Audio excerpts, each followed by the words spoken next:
दोस्तों, target with Partha में आप सबका स्वागत और अभिनंदन है। आज अपन 11, 12, 13, 14, 15 और 16 फरवरी के करंट अफेयर्स को औचक सामग्री क्लास के तहत तैयार करने जा रहे हैं। सभी परीक्षाओं के लिए उपयोगी है, विशेषकर स्टेट पीसीएस जो बदला हुआ पैटर्न है उसके अकॉर्डिंग चीज़ों को तैयार करके दिया जा रहा है।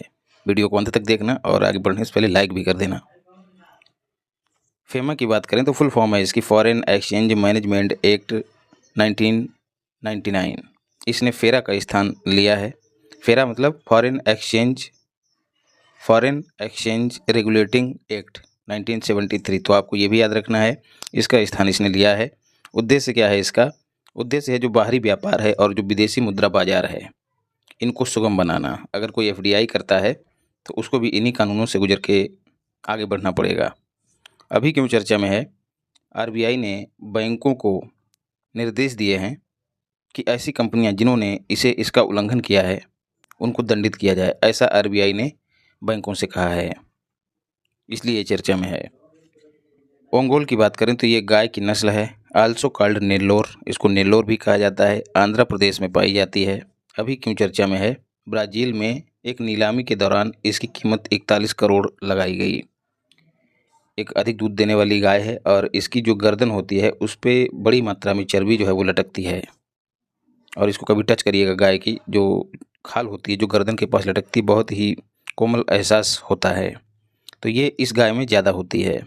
गिरी गुजरात की है, खिल्लारी महाराष्ट्र की है, थारपारकर राजस्थान की है, देवनी आंध्र प्रदेश की है और हल्लीकर कर्नाटक की। ये कुछ राज्यों की गाय की नस्लें हैं। आरओ एआरओ में पूछे जाने की प्रबल संभावना है, इसलिए आपको देना उचित समझा। अनामुडी 16 एनपी का मतलब है नेशनल पार्क। राष्ट्रीय वन्यजीव बोर्ड है उसने इसको अनुमति दे दी है।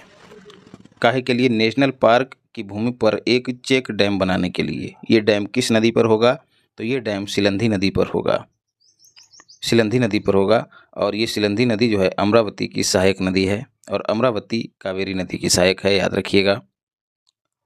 भारत टेक्स 2025 एक सम्मेलन है नई दिल्ली में भारत मंडपम में 14 से 17 फरवरी तक आयोजित होगा। मोदी जी ने संबोधित किया इसको। 120 प्लस देश इसमें हिस्सा ले रहे हैं। इंडिया जो है इस समय टेक्सटाइल का छठा बड़ा निर्यातक है, तो ये क्रम भी याद रखिएगा। अच्छा, इस भारत टेक्स में हुआ क्या होगा? जैसा कि नाम से ही जाहिर है, भारत टेक्सटाइल कपड़े से संबंधित है। कपड़े के निर्यात को किस तरह से बढ़ावा दिया जाए, कपड़े की गुणवत्ता को कैसे सुनिश्चित किया जाए, इन सब पहलुओं पर वार्ता हुई।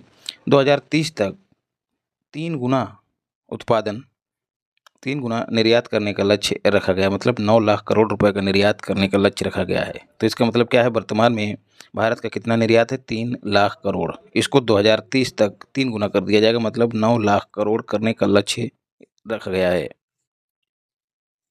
आदि महोत्सव 2025 नाम से ही जाहिर है आदिवासियों का महोत्सव है। उनकी संस्कृति, उनकी विरासत, उनकी क्षमता प्रदर्शन का ये मंच है।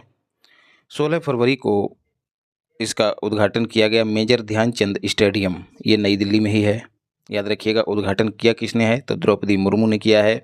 और 16 से 24 फरवरी के बीच आपको ये डेट भी याद रखनी है। 16 से 24 फरवरी के बीच इसका आयोजन होगा। 16 फरवरी को उद्घाटन किया है।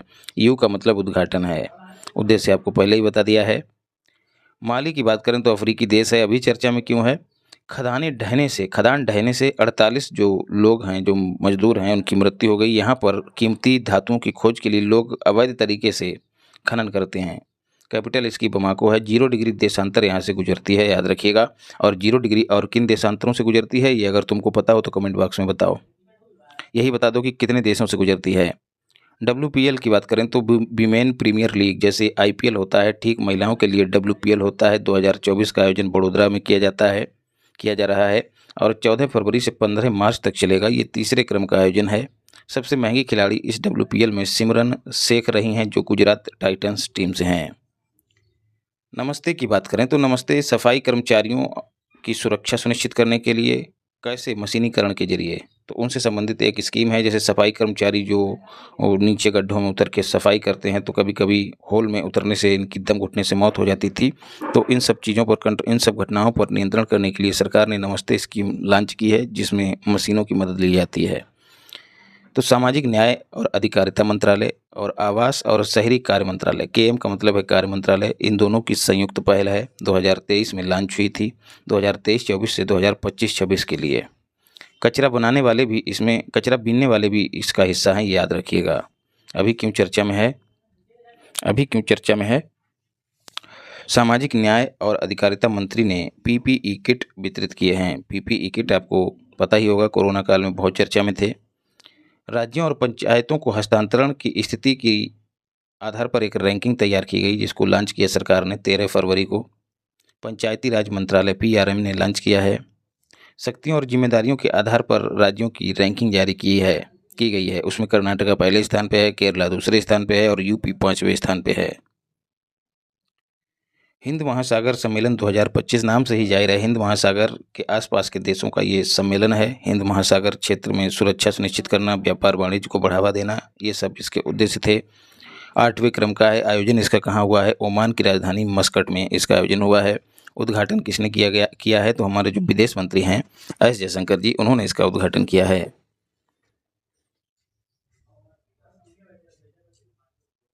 फिर बात करें ग्रीन पॉलिटिशियन, मोस्ट इंपॉर्टेंट हैं। एरिक सोलहेम को ग्रीन पॉलिटिशियन कहा जाता है। क्यों? क्योंकि इनकी जो राजनीति होती है वो पर्यावरण संरक्षण पर आधारित होती है। ये नॉर्वे के हैं, नॉर्वे के पॉलिटिशियन हैं, कई बार सरकार में रह चुके हैं।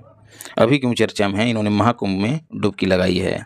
इससे पहले ये यूनेप के पूर्व डायरेक्टर रह चुके हैं। अब आपको बताना है यूनाइटेड नेशन एनवायरनमेंट प्रोग्राम, इसका हेडक्वार्टर कहाँ है? मोस्ट इंपॉर्टेंट है, खूब पूछा जाता है। कमेंट बॉक्स में धीरे से बताइए। राष्ट्रीय खेल 2025 38वें क्रम के उत्तराखंड में आयोजित हुए हैं। इनका शुभांकर मौली था और इसमें कुल 35 खेल शामिल किए गए हैं और इसमें उत्कृष्ट प्रदर्शन के लिए जो ट्रॉफी दी जाती है, जिसका नाम है राजा भलेंद्र सिंह ट्रॉफी। तो एक सवाल तो यही पूछा जा सकता है कि राजा भलेंद्र सिंह ट्रॉफी का संबंध किससे है? तो ये ट्रॉफी जो है सर्विसेज स्पोर्ट्स कंट्रोल बोर्ड को दिया गया है, जिसने उत्कृष्ट प्रदर्शन करके पहला स्थान हासिल किया है।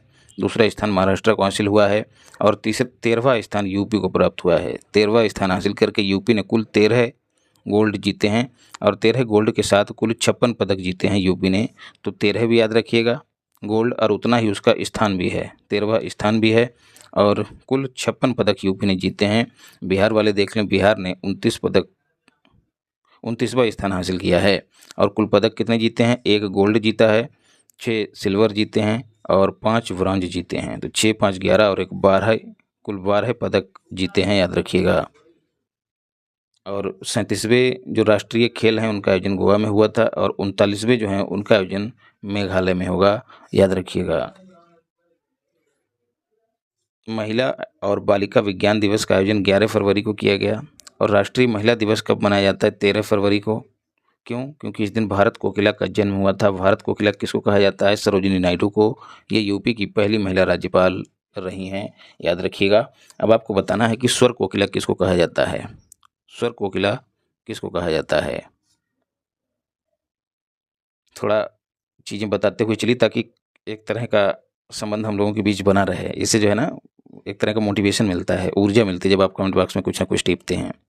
राजभवन लखनऊ की बात करें, फल, सब्जी और पुष्पों की प्रदर्शनी आयोजित हुई। इसके साथ ही आलू का सम्मेलन, इन दोनों का आयोजन हुआ। कब से कब? 7 से 9 फरवरी लखनऊ में आयोजन हुआ। राजभवन आप सबको पता है लखनऊ में है।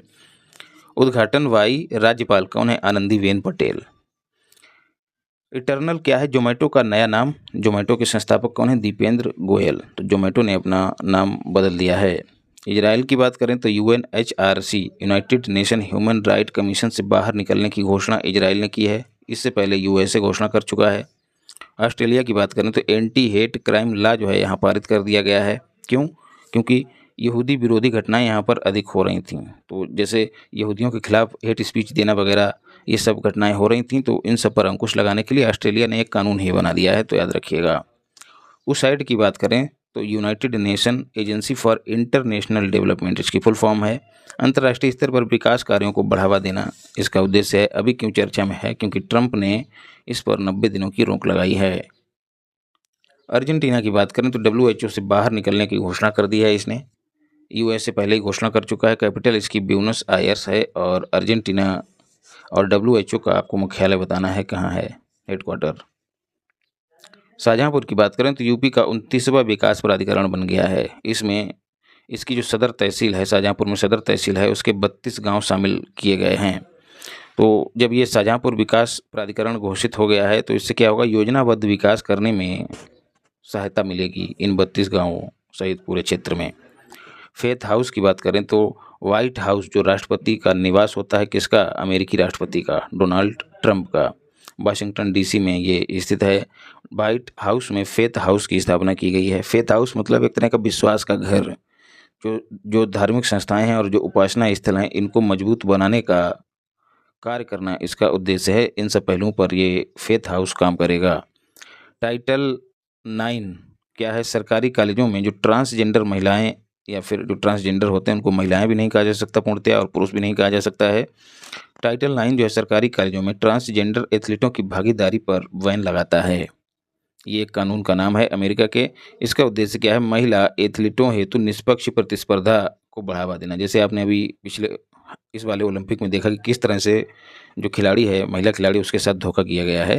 तो इन सब चीज़ों को देखते हुए ट्रंप ने, याद रखिएगा ये अमेरिका का कानून है, इसको जोड़ लीजिएगा, यूएसए का कानून है, तो ये कानून पारित किया है। पाकिस्तान फुटबॉल फेडरेशन फीफा ने इसको निलंबित कर दिया है। क्यों? लोकतांत्रिक चुनावी नियम ना लागू करने के चलते। जैसे फीफा ने कुछ नियम बनाए ताकि इसके अध्यक्ष वगैरह, जो फुटबॉल फेडरेशन होता है, इसके अध्यक्ष वगैरह के पदों पर जो निर्वाचन होता है वो लोकतांत्रिक तरीके से हो, तो इन निर्देशों को इसने अपने यहाँ लागू नहीं किया पाकिस्तान ने, तो इस वजह से फीफा ने इसको निलंबित कर दिया है। फीफा का हेडक्वार्टर ज्यूरिख है, और फीफा आप लोग जान ही रहे हैं अंतर्राष्ट्रीय स्तर पर फुटबॉल खेल के लिए जिम्मेदार एजेंसी है। दिल्ली अंतर्राष्ट्रीय एक्सपो, इसका आयोजन 20 से 21 फरवरी को होगा। कहाँ? यशोभूमि कन्वेंशन सेंटर में। किसके द्वारा? तो चर्म निर्यात परिषद के द्वारा इसका आयोजन किया जाएगा, और इसमें लक्ष्य रखा गया है कि 2030 तक जो चमड़े का निर्यात है उसको $47 बिलियन किया जाएगा। विजय दुर्ग क्या है, क्यों चर्चा में है? जो फोर्ट विलियम है कोलकाता में, याद रखिएगा कोलकाता में है, उसका नया नाम कर दिया गया है। किसके द्वारा? भारतीय नौसेना के द्वारा। फोर्ट विलियम की बात करें तो 1781 में इंग्लैंड के राजा विलियम तृतीय के नाम पर इसका नामकरण किया गया था। अंग्रेजों ने इसकी स्थापना की थी। विजय दुर्ग क्या है, जो नया नाम रखा गया है, वो महाराष्ट्र के सिंधुदुर्ग में एक किला है। शिवाजी जी ने अपना नौसैनिक अड्डा इसको बनाया था। तो एक तरह से कहा जाए कि जो अंग्रेजी नाम है, औपनिवेशिक नाम है, उसको हटाया गया और गौरवशाली नाम दिया गया विजय दुर्ग, क्योंकि शिवाजी को नौसेना का कर्णधार माना जाता है, सूत्रधार माना जाता है, तो उनसे जोड़ के इसका नया नाम रखा गया है। फोर्ट विलियम को 1963 में नौसेना ने अपनी पूर्वी कमान का हेडक्वार्टर बनाया था, तब से लेकर अभी भी है, और अब नाम जो है इसका फोर्ट विलियम से नया नाम हो गया है विजय दुर्ग। और पहले हेडक्वार्टर लखनऊ में था, ये भी याद रखिएगा। 1963 में सेना ने इसे शिफ्ट किया है फोर्ट विलियम में। इसके अलावा इसमें कुछ अंतरिक्ष संरचनाएं हैं, जैसे किचनर हाउस, इसका नाम मानेक शाह के नाम पे रखा गया, Manek Shah house. Saint George gate, इसका नाम शिवाजी द्वारा रखा गया है। रसेल ब्लॉक का नाम बाघा जतिन ब्लॉक रखा गया है। बिम्स्टेक युवा शिखर सम्मेलन 7 से 11 फरवरी के बीच गांधीनगर गुजरात में आयोजित हुआ, और यहाँ पर उद्घाटन जो है इसका किसने किया है? मनसुख मांडविया ने। युवा एवं खेल मंत्री हैं हमारे मनसुख मांडविया, उन्होंने इसका उद्घाटन किया है। तो युवाओं से जुड़ी पहल है, तो स्वाभाविक सी बात है कि जो हमारे युवा और खेल मंत्री हैं वही उद्घाटन करेंगे। पेडोरा की बात करें तो ये नासा का मिशन है, और नासा जो है अमेरिकी अंतरिक्ष एजेंसी है। 1958 में इसकी स्थापना DRDO के साथ ही हुई थी, याद रखिएगा। दोनों की स्थापना DRDO 1958 में ही हुई थी। इसने लॉन्च करने की घोषणा की, अभी लॉन्च नहीं किया है। पेडोरा मतलब जो पे मतलब कहते हैं ना पे, और डोरा मतलब दौरा, तो दूरी पे स्थित ग्रहों के वायुमंडल का अध्ययन करने के उद्देश्य से इस मिशन को लॉन्च करने की घोषणा नासा ने की है। फीस्ट 2025 इसरो ने विक्रम साराभाई स्पेस सेंटर के साथ, इसरो के विक्रम साराभाई स्पेस सेंटर ने इसका विकास किया है। एक सॉफ्टवेयर है, IIT हैदराबाद में इसका अनावरण किया गया। तनाव, संपीड़न, तापमान आदि का संरचनात्मक विश्लेषण करना इस सॉफ्टवेयर का उद्देश्य है, याद रखिएगा। 2 फरवरी को लॉन्च किया था। डेट आप याद ना रखिए, लेकिन नाम जरूर याद रखिएगा, उद्देश्य याद रखिएगा। परीक्षा पे चर्चा 10 फरवरी 2025 को आयोजित हुई, डेट याद रखिएगा। नई दिल्ली में ऑफलाइन और ऑनलाइन दोनों मोड में इसका प्रसारण किया गया। 8वां संस्करण है, पहला 2018 में हुआ था। आप सबको पता है कि प्रधानमंत्री जी विद्यार्थियों को इसमें मोटिवेट करते हैं। खासकर जो बोर्ड परीक्षा देने वाले हैं उनको। सैम नुजोमा जो है नामीबिया के पहले राष्ट्रपति थे। चर्चा में क्यों है? क्योंकि क्रॉस का मतलब है नहीं रहे, मतलब निपट गए।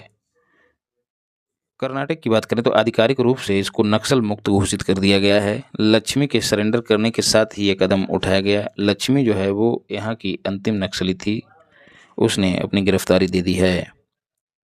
और भारत में नक्सल को समाप्त करने का लक्ष्य कब तक है? 2026 तक रखा गया है, याद रखिएगा। गर्भ इन दृष्टि की बात करें तो डेटा भंडारण और सूचना साझाकरण मंच है। दक्षिण एशिया का सबसे बड़ा रिसर्च सेंटर हरियाणा के फरीदाबाद में स्थापित किया गया है। भारत का पहला मातृ और नवजात स्वास्थ्य पर जो है रिसर्च को बढ़ावा देना इसका उद्देश्य है। गर्भ दृष्टि, देखिए गर्भ पहले ही लगा हुआ, गर्भ मतलब माता की भी बात हो रही है और उसके गर्भस्थ शिशु की भी बात हो रही है। C-17 क्या है दोस्त? C-17 यूएसए का एक सैन्य विमान है। यूएसए ने अवैध 205, याद रखिएगा 205 भारतीयों को जो वहाँ पर अवैध तरीके से जो प्रवासी थे, काम करने गए थे, उनको भारत में अमृतसर भेजा है। और इसके साथ ही 18,000 और अवैध भारतीय प्रवासियों की सूची भी जारी की है। डंकी रूट के जरिए लोग वहाँ पर जा रहे हैं। रंजना देसाई की बात करें तो सुप्रीम कोर्ट की पूर्व न्यायाधीश हैं। अभी क्यों चर्चा में? गुजरात में यूसीसी लागू करने की घोषणा की गई है, तो उस पर यूसीसी मतलब यूनिफॉर्म सिविल कोड, उसके लिए जो समिति बनाई गई है उसकी अध्यक्षता रंजना देसाई कर रही हैं। इंपॉर्टेंट हैं, याद रखिएगा। इंटरनेशनल क्रिमिनल कोर्ट जिसका हेडक्वार्टर रोम में है, यूएसए ने इस पर भेदभावपूर्ण नीति के चलते प्रतिबंध लगा दिया है, याद रखिएगा। रोम में एक और हेडक्वार्टर है, उसका आप नाम बताइए, इंपॉर्टेंट हेडक्वार्टर है।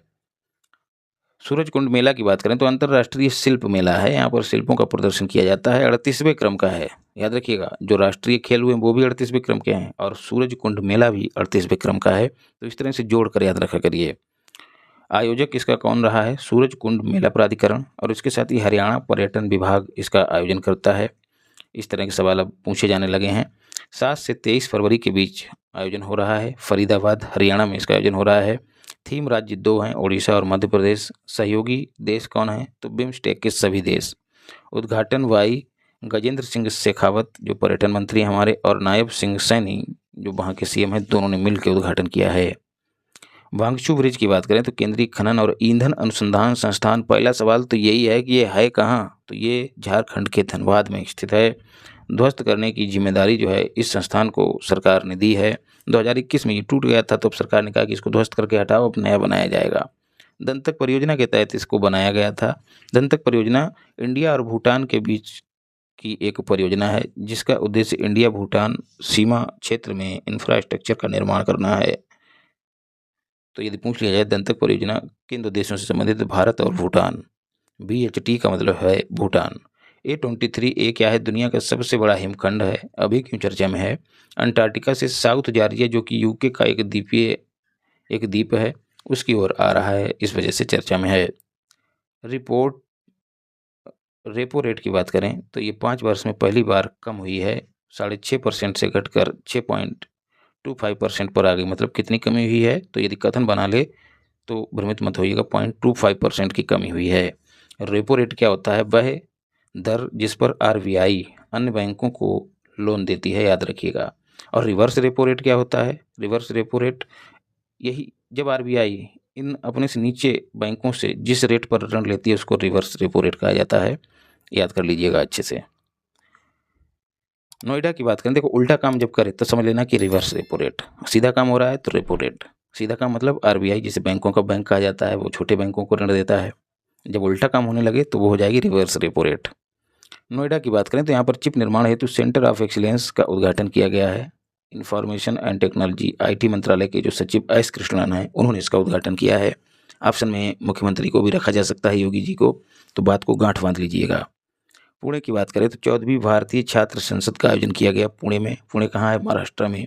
सतीश महाना जो यूपी विधानसभा के स्पीकर हैं, उनको आदर्श स्पीकर घोषित किया गया है, याद रखिएगा, इंपॉर्टेंट है।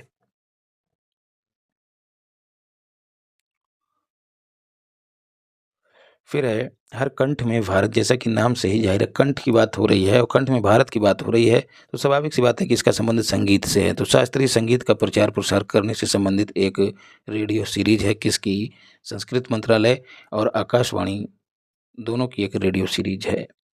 फिलीपींस की बात करें तो चावल की महंगाई के चलते खाद्यान्न आपात सुरक्षा हेतु आपातकाल की घोषणा की गई है। आपातकाल जब लागू होता है तो क्या होता है, सरकार को विशेष अधिकार मिल जाते हैं।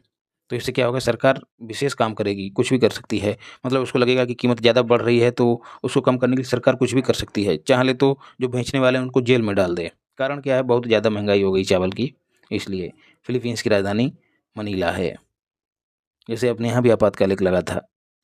Ayodhya Devi Patan nature culture tourism corridor, जैसा कि नाम से जाहिर है, नेचर मतलब प्राकृतिक, कल्चर को स्थापित करने के उद्देश्य से एक कॉरिडोर बनाने की घोषणा की गई है। केंद्रीय राज्य मंत्री, याद रखिएगा, राज्य मंत्री कीर्तिवर्धन सिंह के द्वारा अंतर्राष्ट्रीय आर्द्र भूमि दिवस पर इसकी घोषणा की गई थी। उद्देश्य क्या है, दोनों के बीच प्राकृतिक सुंदरता और जो सांस्कृतिक महत्व है उनको बढ़ावा देना। देवी पाटन एक शक्तिपीठ है, कहाँ है? बलरामपुर में, जो नेपाल बॉर्डर पे है। वहाँ से लेकर अयोध्या तक दोस्त कॉरिडोर बनेगा, जो बहुत ही प्राकृतिक सुंदरता से धनी होगा। और इसका विकास जो है देवीपाटन का काशी विश्वनाथ जो कॉरिडोर है उसकी तर्ज पर किए जाने की घोषणा की गई है। और जो ये कॉरिडोर होगा ये पार्वती अर्गा क्षेत्र में स्थित होगा, उसका भी विकास किया जाएगा। पार्वती अर्गा पक्षी अभयारण्य है जो गोंडा में है, याद रखिएगा। तो गोंडा बलरामपुर ये है, उसके बाद बीच में गोंडा है और उसके बाद अयोध्या है। तो एक कॉरिडोर यहाँ तक बनेगा, बलरामपुर से देवीपाटन, बलरामपुर से अयोध्या, और बलरामपुर में ही है देवीपाटन, याद रखिएगा।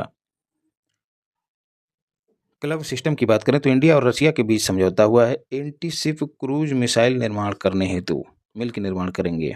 और एक समझौता और है मिसाइल को बनाने के लिए, उस मिसाइल का नाम बताइए, क्या नाम है?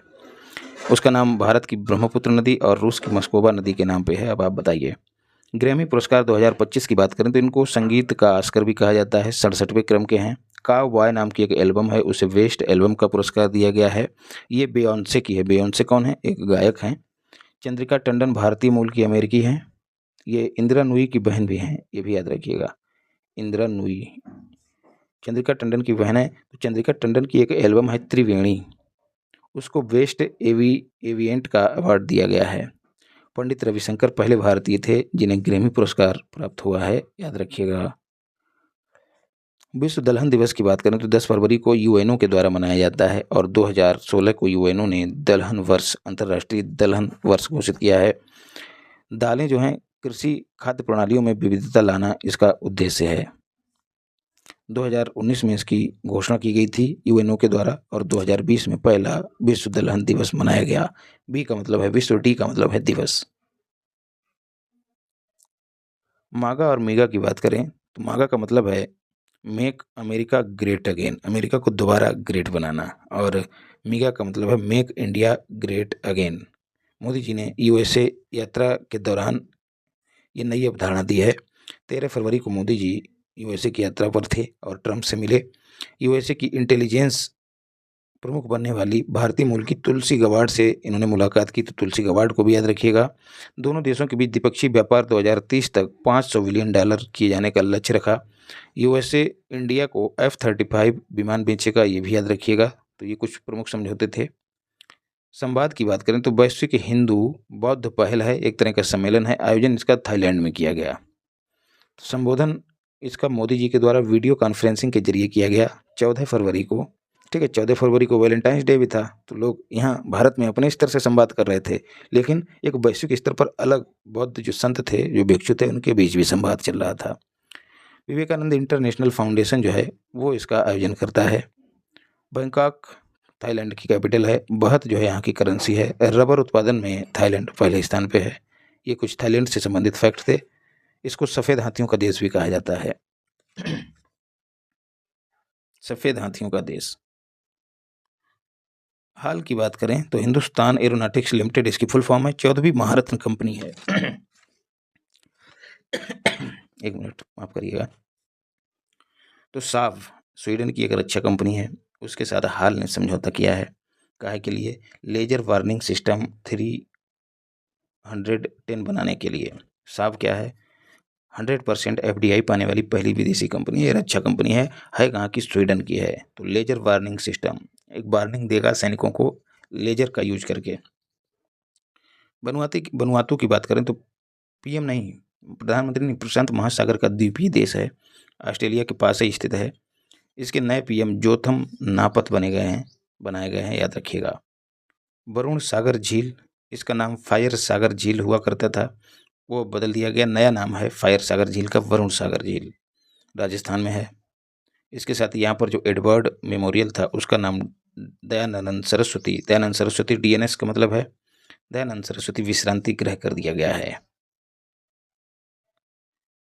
आइंस्टीन वलय की बात करें, आइंस्टीन छल्लों की बात करें तो जो आकाशगंगा है उसके चारों ओर जो छल्ले हैं उन्हीं को आइंस्टीन वलय कहा गया है।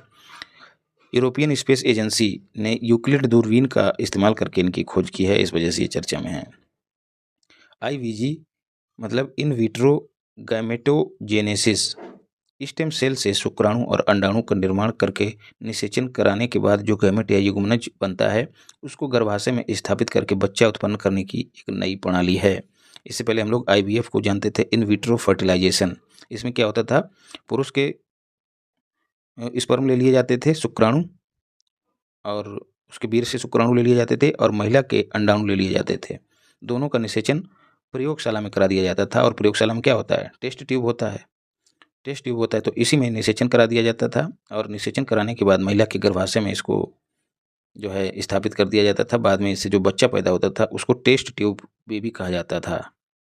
लेकिन अब यहाँ पर जो शुक्राणु और अंडाणु थे वो सीधे महिला और पुरुष लिए जाते थे, लेकिन यहाँ पर स्टेम सेल से शुक्राणु और अंडाणु लिए जा सकते हैं। मतलब स्टेम सेल को संरक्षित भी किया जा सकता है। तो अगर महिला और पुरुष नहीं भी हैं तो उनके बाद भी उनकी संतान को पैदा किया जा सकता है। कैसे उनकी संतान को पैदा किया जा सकता है? स्टेम सेल के जरिए। तो स्टेम सेल से शुक्राणु और अंडाणु बना लिए जाएंगे और वो किसी महिला के गर्भाशय में स्थापित कर दिए जाएंगे। तो भले ही जन्म देने वाली माँ दूसरी हो, लेकिन बच्चा जो है अपने माता पिता के शुक्राणु से ही पैदा होगा। जापान ने चूहों पर इसका परीक्षण कर लिया है, इंपॉर्टेंट है, इसको याद रखिएगा। उम्मीद करता हूँ वीडियो आपको अच्छी लगी होगी। तो नए हो तो चैनल को सब्सक्राइब करो, वीडियो को लाइक करो और अच्छे से पढ़ते रहिए। जो बचा हुआ करंट अफेयर्स है वो जल्दी से जल्दी आपको उपलब्ध करा दूंगा। प्रेम और स्नेह बनाए रखिए। धन्यवाद। राधे राधे।